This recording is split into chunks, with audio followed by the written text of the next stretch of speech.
प्रधानमंत्री ने गुवाहाटी में 11,600 करोड़ रुपए की विकास परियोजनाओं का किया शिलान्यास और शुभारंभ। कहा, आज पूर्वोत्तर को मोदी की गारंटी पर है पूरा भरोसा। भाजपा के गांव चलो अभियान के तहत मुख्यमंत्री मनोहर लाल ने पदाधिकारियों को हर बूथ पर दस्तक देने के लिए किया प्रेरित। कहा, हमें सभी बूथों पर करनी है जीत हासिल। उप मुख्यमंत्री ने चंडीगढ़ में प्रेस वार्ता के दौरान सरकार की विकास योजनाओं की दी जानकारी। कहा, प्रदेश सरकार ने केंद्र के सहयोग से हरियाणा में कराए रिकॉर्ड विकास कार्य। और परिवहन मंत्री मूलचंद शर्मा ने वल्लभगढ़ स्थित राजा नाहर सिंह बस अड्डे से अयोध्या के लिए हरियाणा रोडवेज की बसों को हरी झंडी दिखाकर किया रवाना। लोगों ने सरकार का जताया आभार।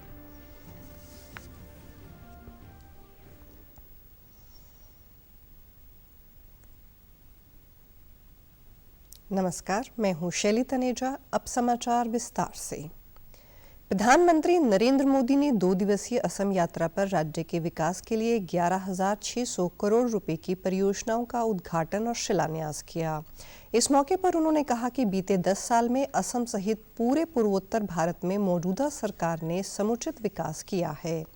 असम में प्रधानमंत्री ने जिन परियोजनाओं का शुभारंभ किया उनमें कामाख्या मंदिर के दर्शनार्थियों की सुविधा के लिए मां कामाख्या दिव्य परियोजना की आधारशिला भी शामिल रही।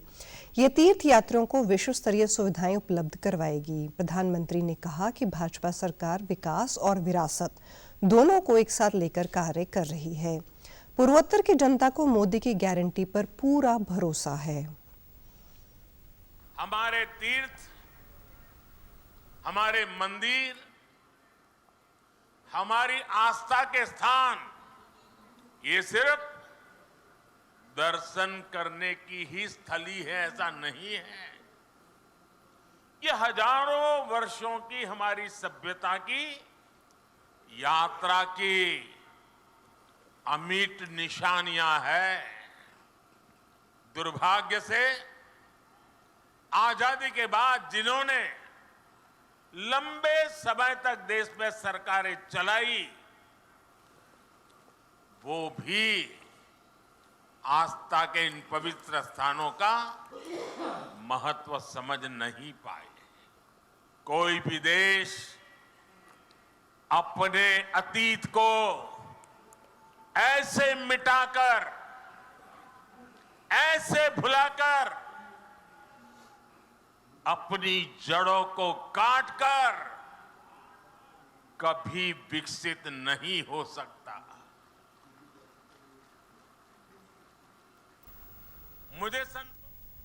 आगामी लोकसभा चुनाव को लेकर भाजपा राष्ट्रव्यापी गांव चलो अभियान चला रही है। ये अभियान 11 फरवरी तक चलेगा। इस दौरान 7 लाख गांव और शहर के हर बूथ पर पार्टी कार्यकर्ता की मौजूदगी रहेगी। इस अभियान के तहत पार्टी के नेता मोदी सरकार की उपलब्धियां और योजनाओं को जन जन तक पहुंचाएंगे। इनमें लगभग 30 लाख कार्यकर्ता भाग लेंगे। इस अभियान का उद्देश्य मोदी सरकार के काम को अंतिम व्यक्ति तक पहुंचाना है। इसके लिए अभियान के तहत संगठन के 988 जिलों और 16,188 मंडलों में प्रशिक्षण शिविर आयोजित किए जाएंगे। हिमाचल प्रदेश में भाजपा के राष्ट्रीय अध्यक्ष जेपी नड्डा ने कांगड़ा में पार्टी की संगठनात्मक बैठक में हिस्सा लिया। इस दौरान केंद्रीय मंत्री अनुराग सिंह ठाकुर भी मौजूद रहे। बैठक में आगामी लोकसभा चुनावों को लेकर रणनीति पर चर्चा की गई। मुख्यमंत्री मनोहर लाल ने कल फरीदाबाद में गांव चलो अभियान के अंतर्गत भाजपा के प्रदेश पदाधिकारियों के साथ बैठक की। बैठक में विधानसभा अध्यक्ष ज्ञानचंद गुप्ता, गृह मंत्री अनिल विज, भाजपा के प्रदेश अध्यक्ष नायब सिंह सैनी, भाजपा के हरियाणा प्रभारी बिप्लब कुमार देव सहित अन्य नेता शामिल हुए। इस दौरान सीएम ने बताया कि भाजपा ने सभी बूथों पर दस्तक देने की योजना तैयार की है और इसके लिए पार्टी के 350 पदाधिकारी फील्ड में रहेंगे। उन्होंने कार्यकर्ताओं को हर बूथ जीतने का लक्ष्य देते हुए कहा कि हमें अति विश्वास से बचना है और 51% से ज्यादा मत हमें मिले ये सुनिश्चित करना है। इस मौके पर भाजपा प्रदेश प्रभारी बिप्लब कुमार देब ने कहा कि जो काम लोग सपने में भी नहीं सोच सकते, पीएम मोदी की गारंटी वाली गाड़ी ने वो कर दिखाया है। 2014 में सत्ता में आने के बाद भारत ने अर्थव्यवस्था में छलांग लगाते हुए 5वां स्थान हासिल कर लिया है और बहुत जल्द ये विश्व की तीसरी सबसे बड़ी अर्थव्यवस्था बन जाएगा। सशक्त करना आज तो साम्राज्य नहीं चलता, आज पार्टीवाद चलता है। मोदी जी का भी ऐसा है, जीत उनको अच्छा लगता है, हर क्षण में जीत चाहिए उनको, इसके लिए सारे दिन काम करते रहते हैं। कांग्रेस के पास कुछ नहीं होने के कारण से भी गांधी को बेच के पैसा का राज कर लिया।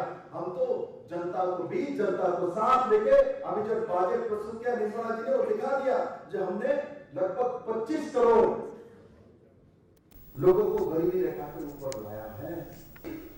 5 किलोमीटर का अनाज और भी 5 साल तक 80 करोड़ जनता को देंगे, ये भी है। साथ और साथ 25 करोड़ को हम गरीबी रेखा के ऊपर लाए हैं। ये है नरेंद्र भाई मोदी भारतीय जनता पार्टी का कार्यक्रम। प्रखर राष्ट्रवादों के साथ और रामलला का जो उन्हें प्राण प्रतिष्ठा किया, उस प्राण प्रतिष्ठा करते ही पूरे देश के वातावरण परिवर्तित हो गया। मेरे मित्रों, वहीं इस अवसर पर भाजपा के प्रदेश अध्यक्ष नायब सिंह सैनी ने कहा कि गांव चलो अभियान के तहत 7-8 फरवरी को प्रदेश के 311 मंडलों में कार्यशालाएं होंगी, जहां 350 पदाधिकारी कार्यकर्ताओं को प्रशिक्षित करेंगे।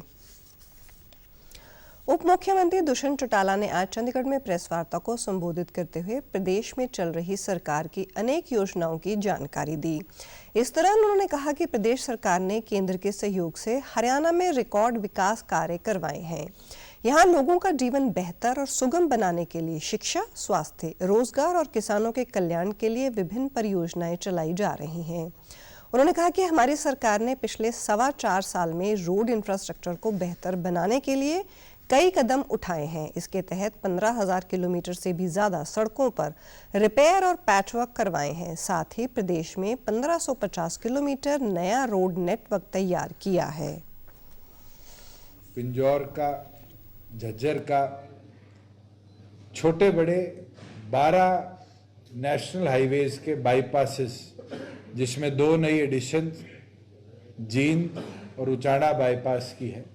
कैसे शहरों से भी ट्रैफिक को बाहर की बाहर निकाला जाए और कंजेशन बचाई जाए, कि जो हमारा पिंजौर का ट्रैफिक बद्दी को जाता था, जिसके अंदर बहुत बड़ा ट्रैफिक जाम कालका पिंजौर में लगा रहता था, उसका लगभग 93% काम कंप्लीट हो चुका। और जल्द मैंने गडकरी जी से भी निवेदन दिया है कि वो समय भी दे दे कि हम इसको इनॉग्रेट कर लें और एक नेशनल हाईवे के अंदर हमारे एडिशन हो जाए। जिसके साथ जो हमारे यमुनानगर से पोंटा साहब शहर के अंदर से सड़क जाती थी, उसकी भी केंद्र की स्वीकृति आ गई है कि अब यमुनानगर शहर के और जगाधरी शहर के ऊपर से पोंटा साहब के लिए नेशनल हाईवे ही बाईपास को बनाने का काम करेगा। उन्होंने बताया कि प्रदेश को फाटक मुक्त बनाने के उद्देश्य से आरओबी और आरयूबी बनाएंगे। अब तक 35 आरओबी बनाए जा चुके हैं। इसके साथ ही करीब 750 करोड़ की लागत से हिसार एलिवेटेड रोड का काम भी जल्द शुरू हो जाएगा। आगामी वित्त वर्ष में मांग के आधार पर जिलों में हैफेड के माध्यम से सरसों और सूरजमुखी का तेल लोगों को उपलब्ध करवाया जाएगा। इसके अलावा उन्होंने कहा कि HSSC ने आश्वस्त किया है कि ग्रुप सी और ग्रुप डी की भर्ती के लिए जल्द ही डॉक्यूमेंट वेरिफिकेशन पूरी कर ली जाएगी और भर्ती प्रक्रिया पूरी करेंगे। कंप्लीट कर लिए हैं।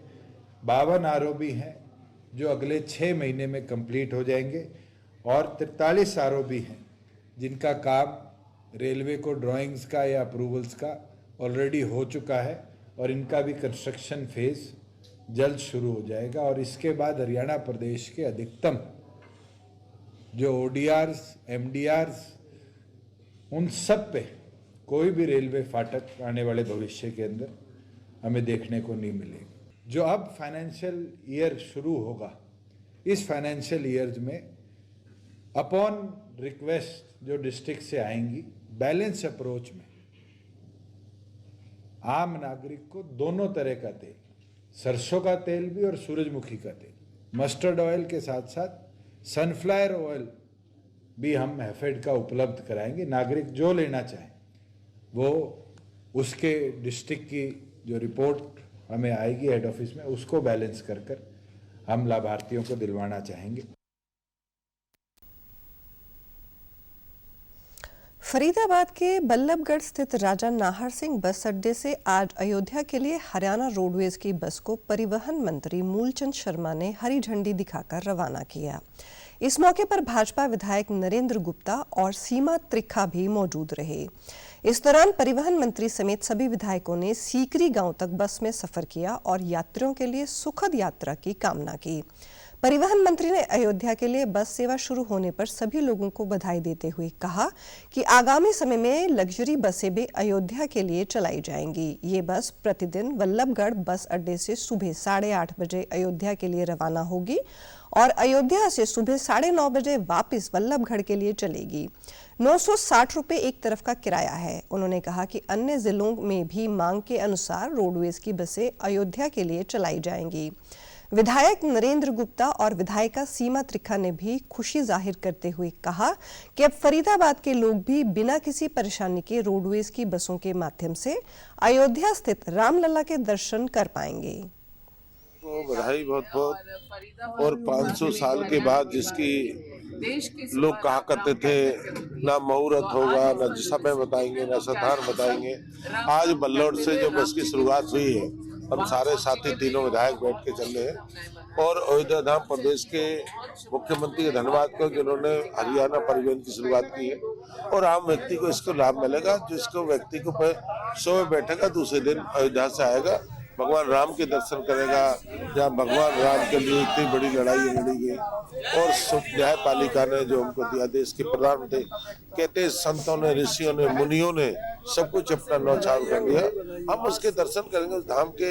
इससे बड़ी खुशी का दिन हमारे लिए। वोल्वो है, एसी है, ऑर्डिनरी है, हर बस का अलग का है, हर से सबसे सस्ती है और सबसे भरोसेमंद है। बस है उसका किराया क्या है? नहीं यार, ऑर्डिनरी का 960 रुपए है, तो ये आने जाने का 1700 रुपए पड़ता है एक तरफ का। मेरा कहना है जो वोल्वो को चलाएंगे वोल्वो के साथ चलाएंगे। अयोध्या जी की जो रामलला की लड़ाई है 525 साल, 550 साल, 500 साल लड़ करके आज हम जहां आकर के पहुंचे, निस्संदेह उसमें बहुत बड़ा योगदान है और इन दोनों चीजों का संपर्क कराता है हमारा हरियाणा का ट्रांसपोर्ट महकमा। वहीं अयोध्या के लिए शुरू हुई पहली बस में सफर कर रहे यात्रियों ने हरियाणा सरकार और परिवहन मंत्री मूलचंद शर्मा का धन्यवाद करते हुए कहा कि अब वो भी भगवान राम के दर्शन आसानी से कर सकेंगे। जो मंत्री जी ने बहुत अच्छी पहल करी है, श्री मूलचंद जी का तहे दिल से धन्यवाद करेंगे। ये इतनी अच्छी शुरुआत की है, एक सीधा नो स्टॉप रूट हो गया, बहुत अच्छा है। तहे दिल से धन्यवाद मूलचंद जी का। अयोध्या जी के लिए, प्रभु श्री राम जी के दर्शन के लिए धन्यवाद है मंत्री जी को। इनकी कृपा से हमें दर्शन हो जाएंगे।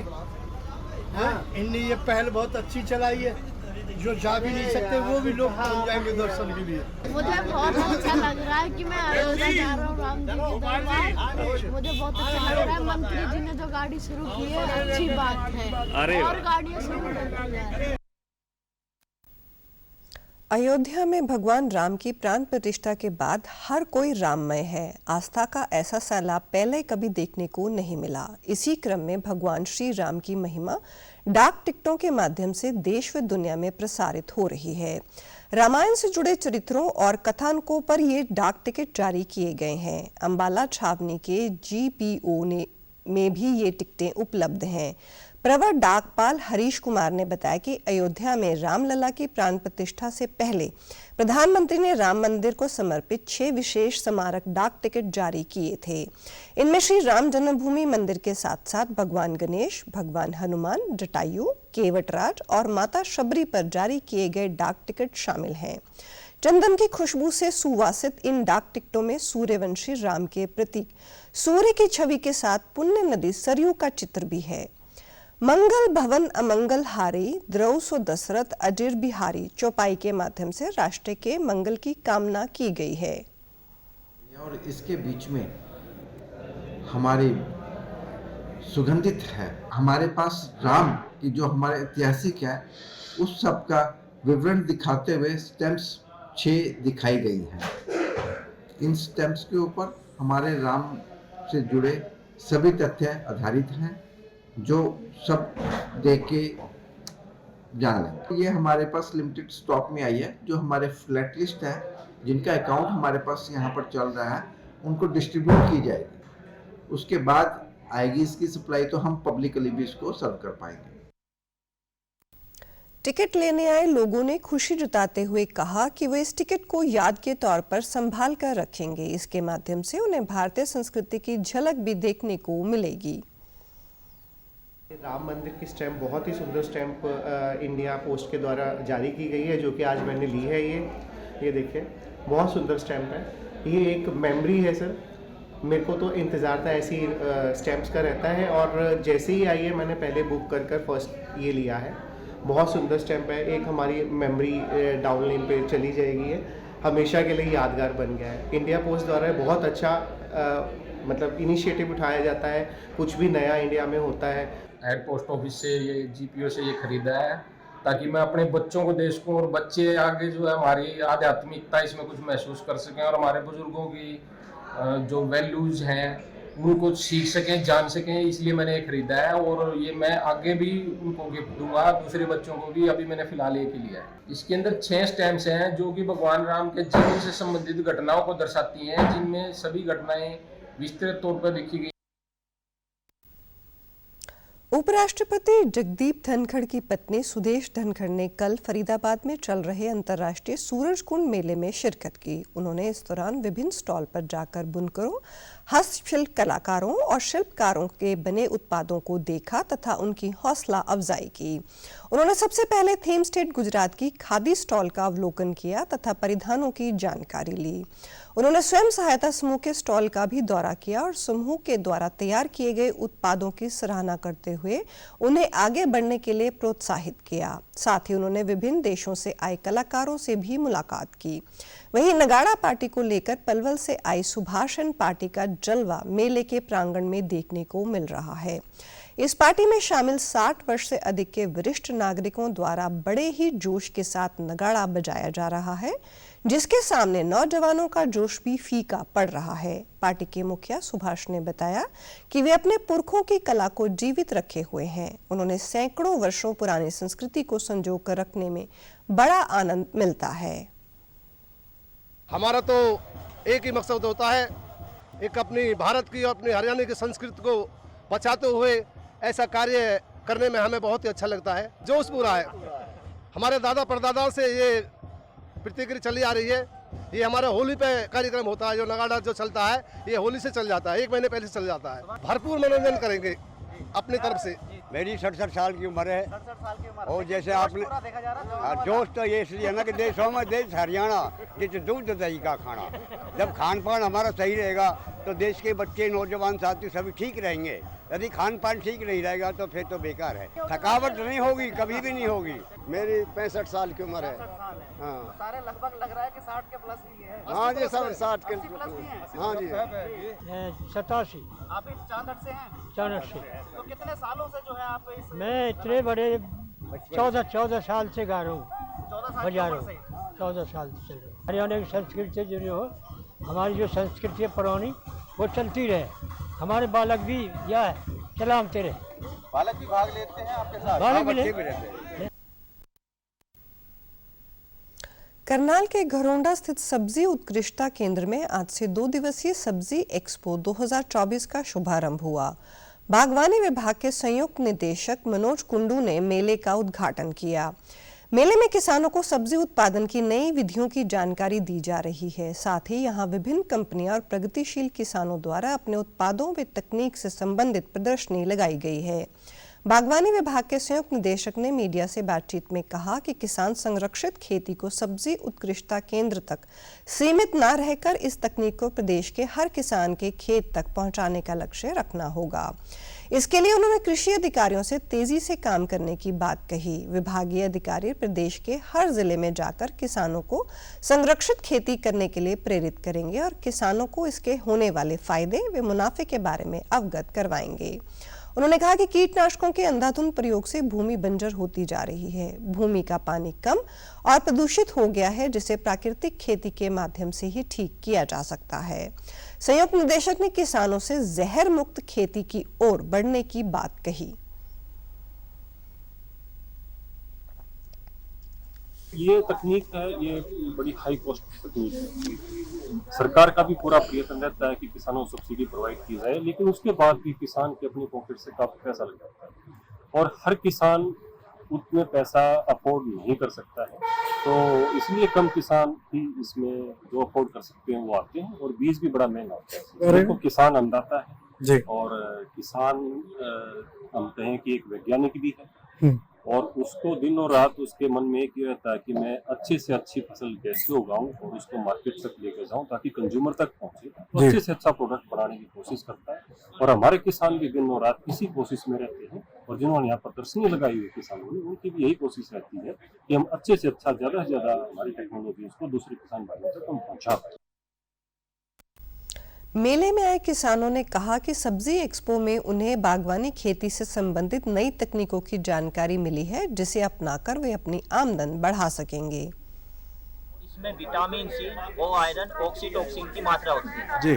अगर हम इसका जूस निकाल के और उसको पिया जाए, ये काफी हमारे जो पोषण तत्व है उनको उनकी रिक्वायरमेंट को पूरा करते हैं जी। जैसे संतरे का पौधा उगता है, नींबू का पौधा उगता है, सेम इसी तरीके से इसका पौधा भी उग सकता है जी। आप हरियाणा लो, पंजाब लो, हिमाचल, ये चारों तरफ हो, लेकिन हमें इसका जूस काट के अगर हम इसकी सेल करें तो हमें इससे अच्छा किसान को बेनिफिट हो सकता है। एक ही लैब पे बहुत ज्यादा सॉइल सैंपल का लोड होने की वजह से आपका सॉइल सैंपल के एनालिसिस में डिले हो जाता है जी। तो इस कारगर में हमारी जो मशीन है 20 मिनट के अंदर में टेस्ट जब करती है तो एक दिन में आपसे 30 से 35 टेस्ट कर पाती है, जो कि ट्रेडिशनल मेथड आपकी नहीं कर पाती। इस वजह से अगर जो किसान चाहते हैं कि उनकी मेथड की जांच उनके सामने सॉइल करे एनालिसिस और उनके सामने उनके फोन पे रिकमेंडेशन मिल जाए और हमारी पूरी आर्टिफिशियल इंटेलिजेंस और मशीन लर्निंग द्वारा बनी मशीन।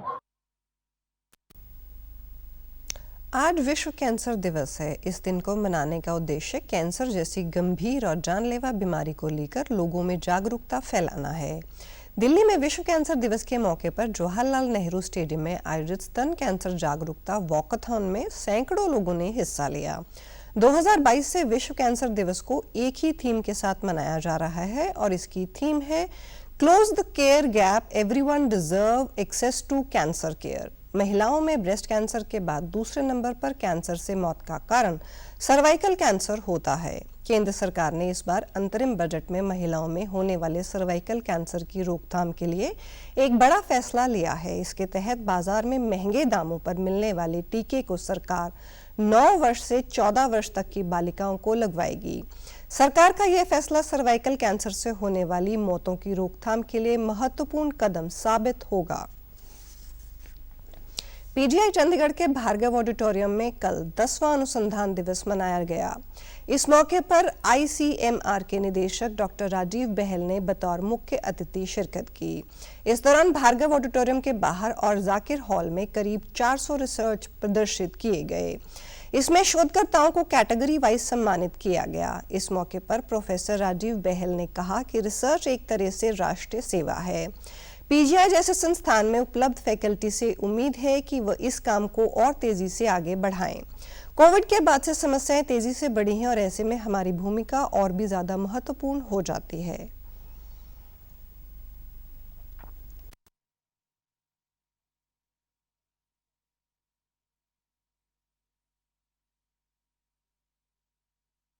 कि यहाँ कितनी एक इनोवेशन बाज़ार है जिसमें कि कम से कम 10-15 इनोवेशंस यहाँ साथ में हैं, जो कि सब हमारे देश में बनी नई चीज़ें हैं। तो ये चीज़ों को कैसे आगे ले जाएगा पीजीआई हमारे देश का एक बहुत उत्तम किस्म का, शायद all India institute of medical sciences के बाद नंबर 2 पर अभी है। बहुत ज़्यादा उत्साह है देश में कि ये रिसर्च, मेडिकल रिसर्च को आगे ले जाएं। तो ये जो 28 साइंटिस्ट की बात की, ये मेडिकल साइंटिस्ट हैं और एरियाज़ में और भी कई लोग हैं, लेकिन हम मेडिकल रिसर्च को अपने देश को विश्व की चोटी पे ले जाना चाहेंगे तो हमारे यूथ में बहुत पावर है और बहुत उमंग और उत्साह है कि वो अच्छे से अच्छी चीज़ें करना चाहते हैं और देश की सेवा भी करना चाहते हैं। तो इस तरह की रिसर्च जिससे देशवासियों का फ़ायदा हो, ये भी बहुत बड़ी देश सेवा है। इस अवसर पर पीजीआई के निदेशक प्रोफेसर विवेक लाल ने बताया कि संस्थान के पास 22 प्रकाशित पेटेंट्स हैं। वर्ष 2022-23 में अतिरिक्त 10 पेटेंट्स दिए गए हैं। In the trajectory of ICMR, projects are being granted on two issues: A, their societal impact, कि उसका सोसाइटी पे क्या इम्पैक्ट होगा, एंड B, क्या उस इम्पैक्ट का आगे कितनी देर फर्क पड़ेगा। He is expanding the vision of ICMR. I have seen that clearly now. His aim is to handhold and to elevate the quality of research in this country. इस दौरान professor, assistant professor, associated professor category की 3 श्रेणियों में पुरस्कार दिए गए। इनमें 15 doctors के बेहतरीन रिसर्च पर 36 अवार्ड प्रदान किए गए। दिल्ली, हरियाणा, राजस्थान और पंजाब समेत उत्तर भारत में विभिन्न स्थानों पर कल देर रात से हल्की से मध्यम बारिश हो रही है। मौसम विभाग ने कहा कि सोमवार तक पश्चिमी विक्षोभ फिर सक्रिय होने के कारण उत्तर पश्चिमी भारत में इसका असर पड़ने का अनुमान है। मौसम विभाग ने सोमवार तक जम्मू कश्मीर, लद्दाख, हिमाचल प्रदेश, पंजाब, हरियाणा, चंडीगढ़ समेत विभिन्न राज्यों में तेज हवाओं और ओलावृष्टि के साथ बारिश और बर्फबारी का अनुमान व्यक्त किया है। विभाग के अनुसार पूर्वोत्तर भारत में भी हल्की बारिश हो सकती है। हरियाणा में मौसम विभाग ने 11 शहरों में ओलावृष्टि और तेज बारिश के साथ तेज हवाओं की चेतावनी जारी की है। बदले मौसम का ज्यादा असर दक्षिण हरियाणा के जिलों में देखने को मिलेगा। मौसम विभाग ने महेंद्रगढ़, रेवाड़ी, झज्जर, भिवानी समेत कई जिलों में ऑरेंज अलर्ट जारी किया है, जबकि जीटी बेल्ट के जिलों के लिए येलो अलर्ट जारी हुआ है। विभाग का अनुमान है कि 5 फरवरी को सुबह कुछ जगहों पर घना कोहरा छाएगा। उसके बाद हरियाणा में मौसम साफ रहेगा। प्रदेश में 10 किलोमीटर प्रति घंटे की गति से चल रही हवाओं के कारण AQI में भी सुधार हुआ है। मौसम में हुआ एक तब्दीली से एक और जहां आम जन जीवन प्रभावित है, तो वहीं भूमिपुत्रों के लिए ये मौसम किसी वरदान से कम नहीं है, क्योंकि इस बारिश से न केवल प्रदूषण दूर हुआ है बल्कि रबी की फसलें लहलहा उठी हैं। ये बारिश फसलों के लिए काफी फायदेमंद बताई जा रही है। भिवानी के कृषि उप निदेशक विनोद कुमार फोगाट ने बताया कि जिला भिवानी में रबी की फसलों का लगभग 7 लाख एकड़ एरिया है, जिसमें सरसों, गेहूं, चना, जौ की बिजाई की गई है। बारिश मुख्य रूप से गेहूं और सरसों के लिए काफी फायदेमंद है। उन्होंने बताया कि सरसों का 3,55,000 एकड़ का एरिया है और गेहूं का 2,58,000 एकड़ है। सब किसान भाइयों को भी पता है, हमें भी पता है, पिछले काफी समय से बारिश नहीं हुई थी। अब जो आज और कल में जो बारिश होने लग रही है वो किसानों के लिए बारिश ही नहीं, मैं तो ये कहूँगा एक सोना वर्षा है। इससे किसानों को एक पानी की बचत तो हुई है, साथ साथ बारिश की हम पानी से कंपेयर नहीं कर सकते। इसको पौधे को कई प्रकार से फायदा मिलता है, टेम्परेचर का मिलता है, और अगर हम बात करें तो एक आम जनजीवन के लिए भी प्रदूषण हो गया और काफ़ी समस्याओं से निजात मिली है। गेहूं का जो एरिया है वो 2,58,000 के करीब है, और सरसों की बात करें तो 3,55,000 है। बाकी ग्राम और चना और जो धान का एरिया है वो 10,000 और 8,000 के आसपास है। अगर आप देखोगे तो लगभग चना जो होता है वो सूखा एरिया की फसल है, उसमें बारिश होने से काफ़ी फायदा होता ही होता है। किसानों ने बताया कि इस बार उन्हें फसल के बम्पर उत्पादन होने की संभावना है। बारिश से वो काफी खुश हैं, क्योंकि इससे उनके ट्यूबवेल का खर्चा भी बचा है। पहला गेहूँ सूखे सूखे मुरझाए थे।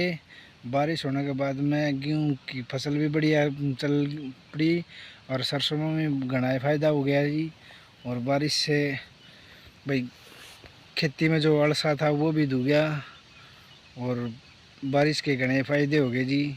ट्यूबवेल की पानी से जमीन वो हो रही थी वो भी सुधर गई जी। जो बारिश हुई है उस फसलों में बहुत ज़्यादा फ़ायदा होया है, जैसे गेहूँ है, सरसों है और जो हैं बहुत ज़्यादा फ़ायदा है उनमें। बारिश थोड़ी कम हुई है, थोड़ी और तेज़ होती तो शायद और भी ज़्यादा फ़ायदा होता। और इस टाइम मौसम में भी बहुत बदलाव आया, सर्दी कम हो जाएगी। केंद्रीय मंत्री अनुराग सिंह ठाकुर ने आम आदमी पार्टी पर हमला बोलते हुए कहा कि आखिरकार दिल्ली पुलिस को मुख्यमंत्री अरविंद केजरीवाल के घर क्यों जाना पड़ा। केजरीवाल को देश और पुलिस को सबूत देने ही चाहिए। केजरीवाल अपने शराब घोटाले से बचने के लिए बीजेपी पर झूठे आरोप लगाते रहे हैं। उन्होंने कहा कि केजरीवाल भ्रष्टाचार भी करते हैं और झूठ भी बोलते हैं।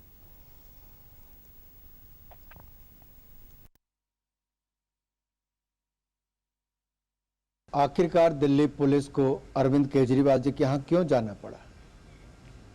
क्योंकि आरोप केजरीवाल जी ने लगाए थे कि विधायकों को खरीदने की प्रयास किया गया। आखिरकार ये हवा में ही आरोप लगे थे और इसके सबूत तो उनको देने ही चाहिए। उनके ही प्रवक्ता ने उन्होंने कहा था कि उनके पास ऑडियो भी है, सब सबूत भी हैं। तो अब देश को और पुलिस को बताने का समय आया कि क्या सबूत उनके पास है, नहीं तो एक बार फिर उनकी पोल खुलने वाली है। जैसा पूर्व में भी केजरीवाल जी ने झूठे आरोप लगाए और एक नहीं अनेक बार नेताओं से माफ़ी मांगी, अदालत में माफ़ी मांगी और उनका चेहरा बेनकाब हुआ है कि वो अपने शराब के घोटाले के भ्रष्टाचार को बचाने के लिए, उससे ध्यान भटकाने के लिए भारतीय जनता पार्टी पर झूठे आरोप लगाते हैं। ईडी 5 बार उनको सम्मन देती है, उसका सामना नहीं करती है। वो अपने जिन मंत्रियों को ईमानदारी का सर्टिफिकेट देते हैं वो आज जेल में है, उनके उप मुख्यमंत्री, उनके सांसद जेल में हैं और देश की जनता आम आदमी पार्टी का असली चेहरा जान चुकी है कि वो भ्रष्टाचार भी करते हैं और झूठ भी बोलते हैं।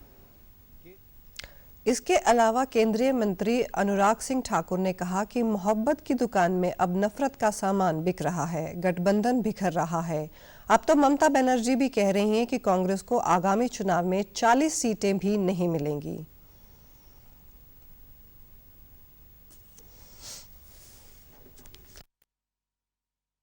मोहब्बत की दुकान में नफरत का सामान बिक रहा है, तभी तो पहले नीतीश कुमार जी चले गए, अब ममता बनर्जी जी जाने का नाम ले रही हैं और ये भी कह रही हैं कि कांग्रेस को 40 सीटें भी नहीं मिलेंगी और बंगाल में तो कांग्रेस का खाता भी नहीं खुल पाएगा।